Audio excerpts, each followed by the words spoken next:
My name is Mike Skliar, and you know, like everybody else these days, I've been, you know, watching the news and trying not to watch the news, and well, you know, turning it off in disgust. And I'm trying to, if I wrote like, you know, what I was really, I did an album last summer called Summer of the Orange Disaster, but you know, now it's the winter of our discontent, and it's just going to keep on going for at least the foreseeable future, I guess. But here's a new one I wrote just a few days ago. And it's called Where Do We Go From Here? Since it's so new, I have the words sitting here. So, something like this.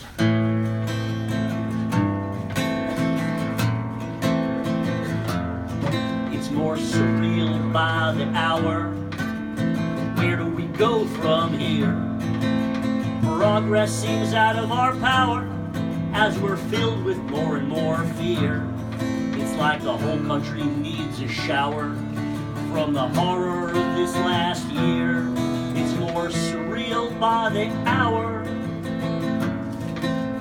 Where do we go from here?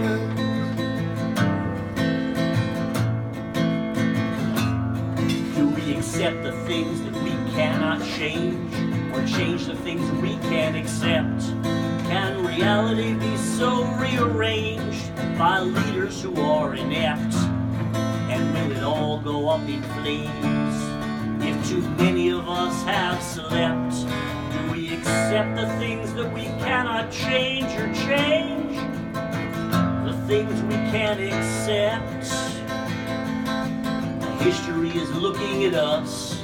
It's no longer business as usual. The wheels have come off the bus. To deny that is delusional.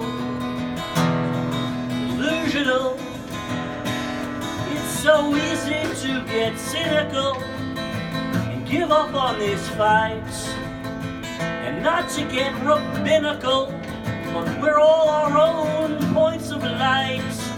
Humanity, to reach that pinnacle, must be concerned with human rights. It's so easy to get cynical and give up on that fight.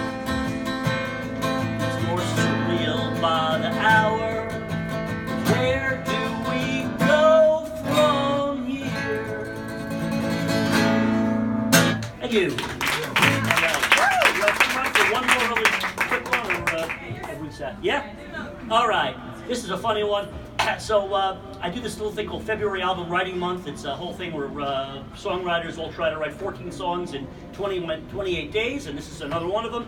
And somebody was describing their influences, and they named the first three. They said Jesus, Simon, and Garfunkel. So I thought, aha, supergroup. So this song's called Jesus, Simon, and Garfunkel. Jesus, Simon, and Garfunkel decided to form a supergroup. Simon had the talent, Garfunkel could sing, and Jesus could turn wine into soup. Who'd get top billing? Well, Simon had the ego, and Jesus, he didn't really care.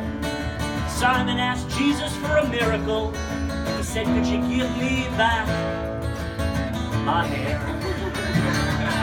Oh, cruel, isn't it? Jesus said, I don't do parlor tricks. I'm more concerned with starving masses. Meanwhile, Garfunkel, with his damn perfectionist, you know, this record's being slower than molasses. Rick Rubin was producing. He had experience with Messiahs, well, at least with Johnny Cash. But the best night of recording was when Neil Young came over with his stash.